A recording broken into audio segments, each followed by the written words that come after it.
బుఖారీ బాబా 427వ ఉరుసు మహోత్సవం ఘనంగా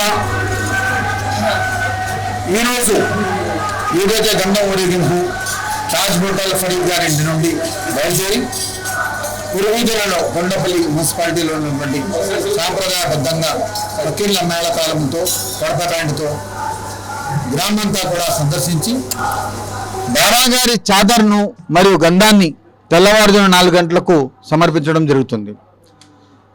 అయితే ఈ సంవత్సరం ఏంటంటే 45 సంవత్సరాలుగా ఏదైతే కోరుకుంటున్నామో ఈ బ్రిడ్జి ఏర్పాటు ఎన్టీడీపీఎస్ ఏర్పాటు అయిన తర్వాత కింద నుంచి నడవడానికి చాలా ఇబ్బంది, చాలామంది ముసలివాళ్ళు కానివ్వండి, చిన్నపిల్లలు తల్లులు కానివ్వండి, మానసిక రోగులు కానివ్వండి, వెళ్ళాలంటే చాలా ఇబ్బంది పడేవాళ్ళు.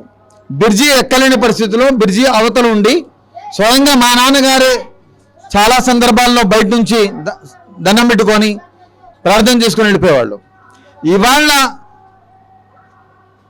సయ్యద్ షా బుఖారీ బాబా గారి ఆశీస్సులతో బ్రహ్మాండంగా కింద నుండి వెళ్ళడానికి నడక దారి ఏర్పాటు చేయడం అనేది అధికారులు, ప్రిన్సిపల్ సెక్రటరీ గారు ఇంతియాజ్ అహ్మద్ గారు, అట్లాగే మన ఎన్టీడీపీఎస్ ఎండి చక్రధర్ బాబు గారు, సిఈ గారు, వీళ్ళందరూ కూడా సహకరించి మాకెంతో మేలు చేశారు. అమ్జద్ బాషా గారు అందరూ కూడా బాబా గారి ఆశీస్సులతో కింద నుంచి గోడ పగలగొట్టి రైల్వే ట్రాక్ మీద రోడ్ వేయడం జరిగింది ఈ 5 రోజుల కోసం.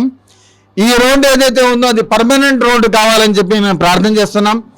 తప్పనిసరిగా ఈసారి ఈజిప్ట్ నుండి, మిస్ర్ నుండి మన సూఫీ కరీముద్దీన్ షా బాబా గారు, అట్లాగే అజ్మీర్ దర్గా పీఠాధిపతి ఏదైతే ఈ నెలలో అజ్మీర్ దర్గా ఉరుసు లక్షలాది జనాభా రోజు ఉండి రోజు ఒక పండగ వాతావరణంగా జరుపుకునే అజ్మీర్ దర్గా పీఠాధిపతి చాలా బిజీగా ఉంటారు.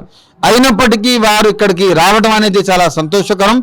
తప్పనిసరిగా బాబా గారి ఆశీస్సులతో ఆ రోడ్డు కింద నుంచి ఏదైతే నడక దారి ఉందో అది పర్మనెంట్ దారి అయిపోతుందని చెప్పి మేము ఆశిస్తున్నాం.